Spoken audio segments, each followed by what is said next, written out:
കഴിഞ്ഞ കുറേ കാലമായി മലയാളികൾ ഒന്നടങ്കം കാത്തിരിക്കുന്ന ചിത്രമാണ് എമ്പുരാൻ. ലൂസിഫർ എന്ന സൂപ്പർ ഹിറ്റ് ചിത്രത്തിന് ശേഷം പൃഥ്വിരാജിന്റെ സംവിധാനത്തിലെത്തുന്ന എമ്പുരാനിൽ അബ്രാം ഖുറേഷി ആയിട്ടാകും മോഹൻലാൽ എത്തുക.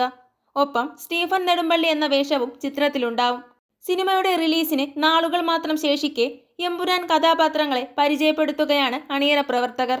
ഞെട്ടിക്കുന്ന കഥാപാത്രങ്ങൾക്കൊടുവിൽ സിനിമയിലെ ഒന്നാമനും ഇപ്പോഴിതാ എത്തിയിരിക്കുകയാണ്. മോഹൻലാൽ അവതരിപ്പിക്കുന്ന അബ്രാം ഖുറേഷി എന്ന കഥാപാത്രത്തിന്റെ വീഡിയോയാണ് പുറത്തു വന്നിരിക്കുന്നത്.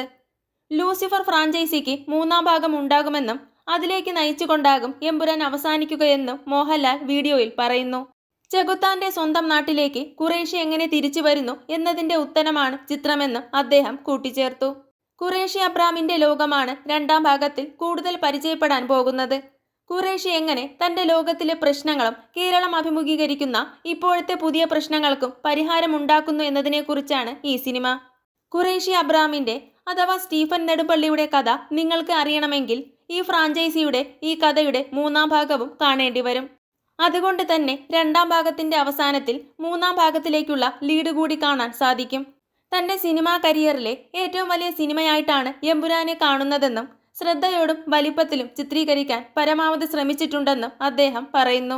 പൃഥ്വിരാജ് എന്ന സംവിധായകന്റെ ഏറ്റവും ശ്രദ്ധേയമായ സിനിമയാകും എമ്പുരാനെന്നും അദ്ദേഹം പറഞ്ഞു. ഖുറേഷി അബ്രാം ദൈവത്തിന്റെ സ്വന്തം നാട്ടിലേക്ക് ഒന്നാം ഭാഗത്തിൽ സ്റ്റീഫൻ പറഞ്ഞതുപോലെ ദൈവത്തിന്റെ സ്വന്തം നാട്ടിലേക്ക് എങ്ങനെ തിരിച്ചു വരുന്നു എന്നുള്ളതാണ് എമ്പുരാനെന്നും ആ വരവിനായി കാത്തിരിക്കൂ എന്നും അദ്ദേഹം കൂട്ടിച്ചേർത്തു. ചിത്രം മാർച്ച് 27-ന് തിയേറ്ററുകളിലെത്തും. കൂടുതൽ സിനിമാ വിശേഷങ്ങൾക്കായി ചാനൽ മറക്കാതെ സബ്സ്ക്രൈബ് ചെയ്യുക.